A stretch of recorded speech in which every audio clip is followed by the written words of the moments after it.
as promised, here is the second part of the pattern pieces making. This is the front part. And then once you have both of these pieces made, you're going to be ready to move on to the toile, which will be the next video.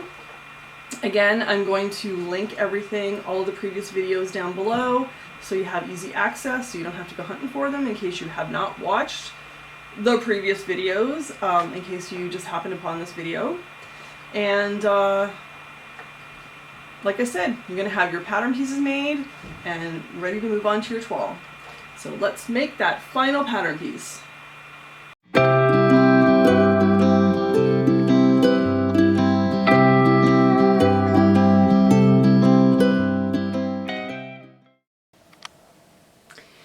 So for this piece, the front, I went ahead and did the yoke already. There's no point we've already done it. It's basically the same steps. The measurements are slightly different in a couple of places, like right here. There is more of a curve than on the back piece, but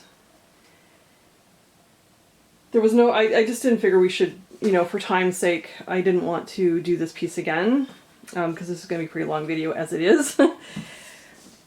But what I wanted to point out though, there are two things on here that are going to be different from the back piece. So the front piece has this dart.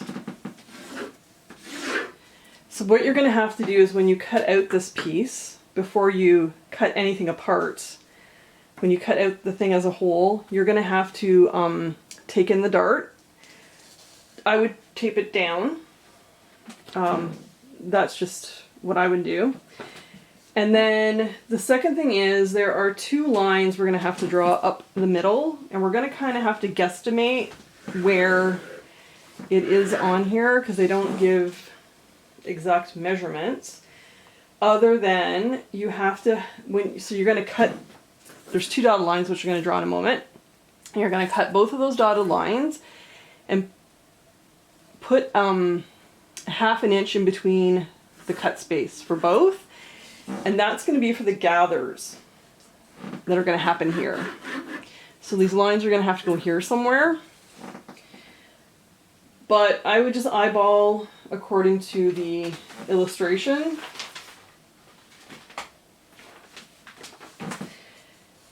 So that would be the next thing you're going to do. And then,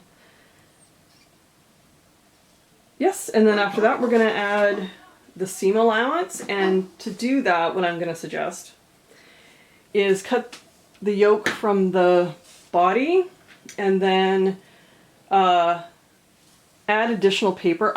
You could just trace everything out again, but for speed, what I would do is you could draw your seam allowance around everything except for the middle piece, and then just add extra paper to those pieces. That way you're saving time and you're not wasting paper. Those are my suggestions.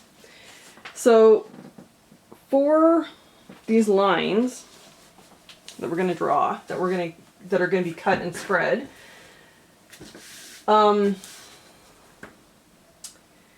it seems to be right about here on the illustration. So you're going to put one line here and 1.5 inches. Well, it doesn't say, actually. It doesn't even say what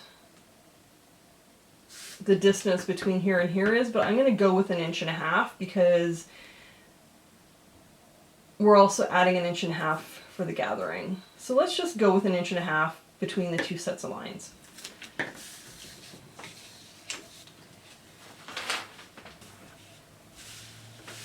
And yeah, I'm going to put my first line here just because that's what it looks like in the illustration. And just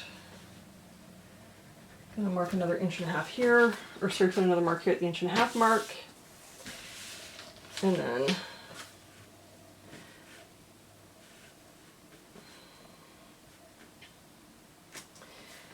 I'm just going to put some dotted lines down here.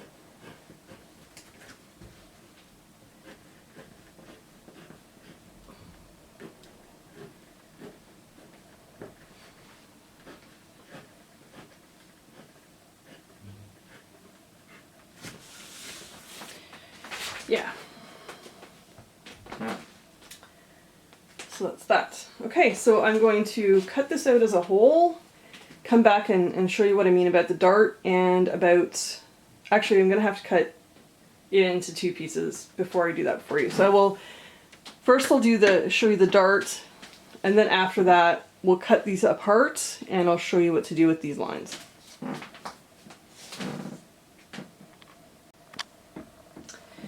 So just before I go ahead and cut this out, I just I went ahead and did for this piece, I'll do it for the back piece as well.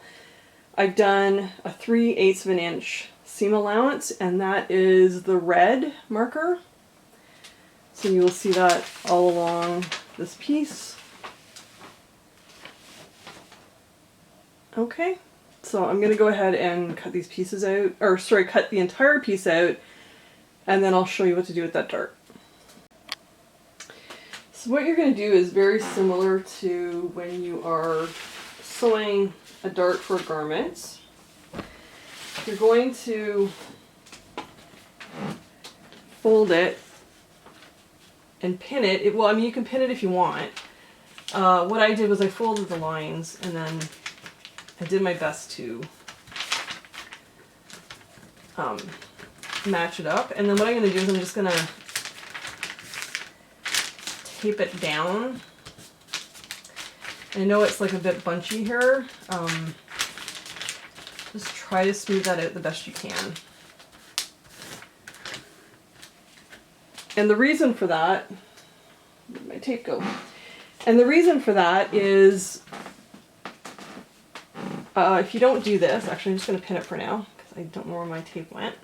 Let's pin it close for right now. Also, I, for some reason, accidentally cut this piece off. That's why right now it looks like this is higher. If you leave this piece on, it actually does match. That's not what's causing the bunching up right now. It's just what happens when you do a dart, right? It's meant to curve around your body. So yeah, so you're going to do that, tape it down. And the reason for that is if you don't, then the back part of your shirt, the shoulder, if you don't match that, this way, the shoulder is going to be way too wide. Now it matches. Well, almost matches. Oh, right, because I haven't done the seam allowance. So once I do the seam allowance on here, that's about right. Once I do the seam allowance on this one, they'll match. The shoulders will match. We're going to tape down our darts, and then we're going to cut the yoke. Now make sure you've done most of your seam allowance, just make your life easier. We're going to cut the yoke away from the bottom part of the shirt, and then we're going to add the seam allowance to the line here. And then once we've done that, then we're going to cut these lines here. So what I meant by taping scrap paper, just the paper that's left over from cutting out the yoke, tape it to the bottom, add your 3/8 of an inch seam allowance, and then cut that out. And then that is your completed piece. So go ahead and do that with all of your pieces. I'm going to do that off camera as well. And then when I come back, I'll show you how to cut the lines for the bottom half of the front piece. So for these lines, which I should extend all the way up to the seam allowance, you're going to cut,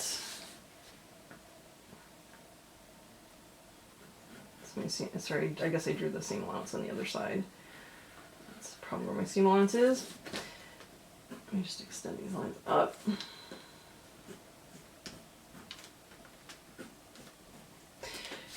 You're going to want to cut this piece, and then you're going to add tape paper to the back of it, just so don't worry.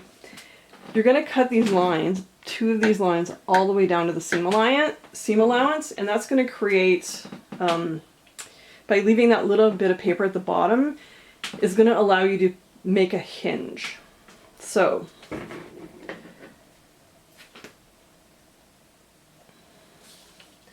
just go ahead and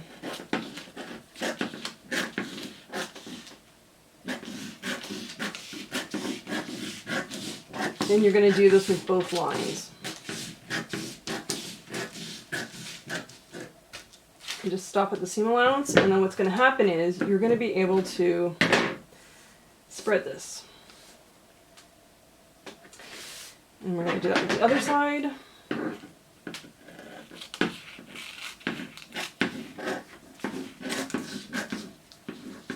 Oh, that piece might not be taped down very well. Don't want that falling off. Take that down.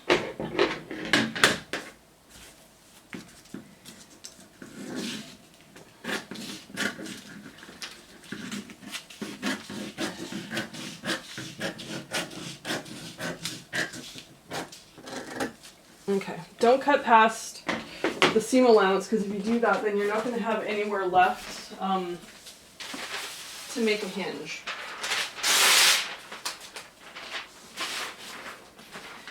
So what I'm going to do is I'm going to take a piece of scrap paper and place that underneath.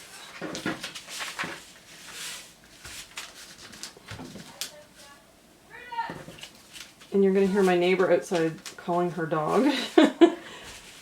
I apologize for that. The windows are open. It's very hot here today, and I don't want to have the air conditioner on while I'm doing this because it's going to get too loud. Okay, so tape one of these bits down. I'm just going to tape this side down so it doesn't move. Okay. And I'm going to take the template again because it has the ruler on it. Get some things out of the way here.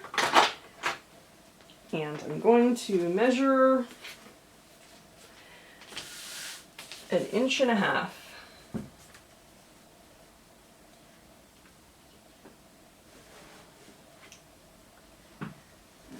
Hopefully my head is not in the way. This thing does not want to move. There we go. 1.5 inches. Then I'm going to get another piece of tape. Going to move this piece over and line it up with the 1.5 inch mark, and make sure this is sitting flat. I'm going to take that bit down. That's okay. Yep. And then I'm going to do the same. Secure it a bit more. Measure another 1.5 inches.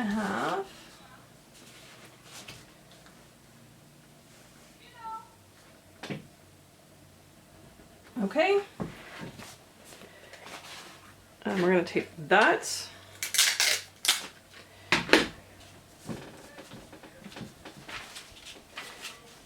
Also, the breeze is blowing stuff everywhere as I'm trying to do this. Okay. Okay, so you have those pieces taped down now. So what you're going to do is you're going to go ahead and secure the whole thing. And then cut away the excess. And then you have the front piece with the added space so that you can now do the gathers. It gathers in for the body piece, and those gathers are going to be attached to the yoke. We have one more thing to do.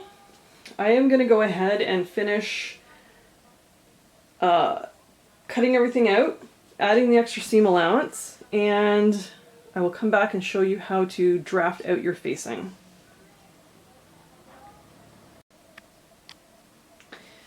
Okay, for the facing you have a couple of options actually. You could create a facing. That will be sewn and then, you know, be flipped inside. It'll be sewn to the neckline. You could use bias tape, which is an option. And if you don't mind having a slightly bigger neckline, you could just hem the neckline instead of creating a whole facing. So those are options. But just for the sake of knowing how to, you know, to make the facing, and it's very, very easy, to be honest. What you're going to do is take, and in this case, tracing paper or tissue paper, and then you're going to overlay it. And most facings are 3 inches, I would say. If you're going to do an all-in-one facing, you might want to go as much as 4 inches. It's up to you.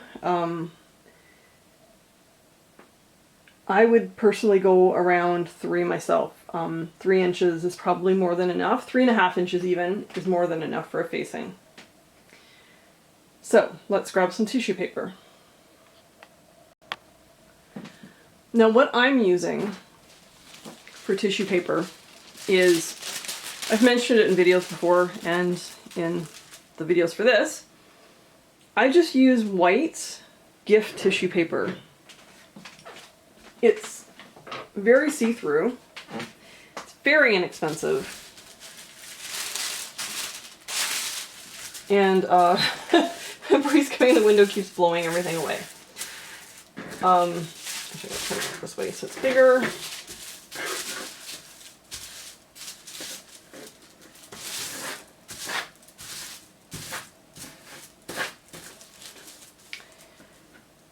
And what you're going to do is draw the outline, part of the outline.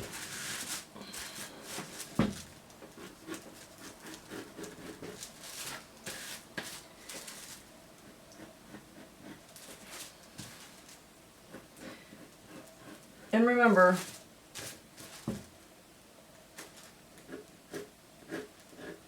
that this is including the seam allowance at this point.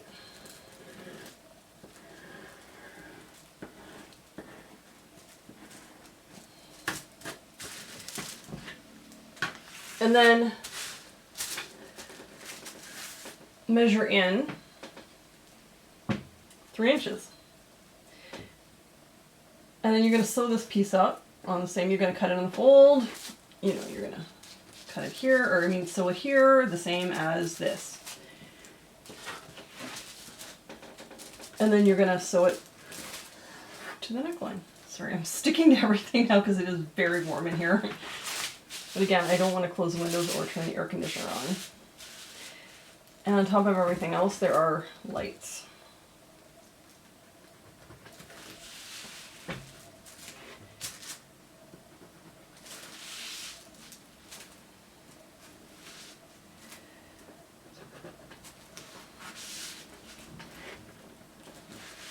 And just do that all the way around.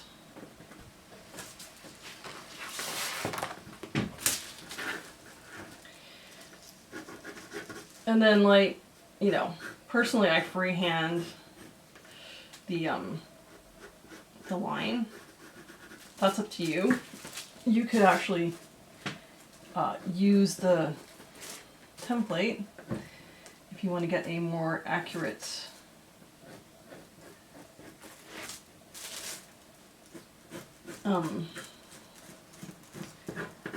drawing. This part is going to be the bottom of the facing anyway. There we go. And then right, cut, unfold. And then this is the front facing. Cut one on fold. Now it's up to you if you want to use interfacing. And if you're going to use interfacing, then make a note to also cut one interfacing on the fold. So that's your facing. It's pretty simple. Very quick. It's just basically you're matching the facing to the neck shape, to the neck pattern shape. You want those to both match. Okay, so that is it for the pattern pieces. Hopefully everything made sense. If it didn't, please leave questions below, and I will answer your questions the best that I can. If there is a lot of difficulties with learning Haslam, even if it has nothing to do with this pattern in particular, leave comments below, and then, you know, once this series is done, I could do an additional video talking about issues people are having with drafting the pattern pieces, drafting their own blocks, like any kind of question that you're having problems with, please leave it below and I'll gather those questions, and if there's enough, I'll do a whole video on it, on how to, you know, deal with these issues, or examples of things to do to avoid the issues, I guess. Yeah, so do that please, and the next video that we're going to be doing is going to be cutting out and then sewing up the toile.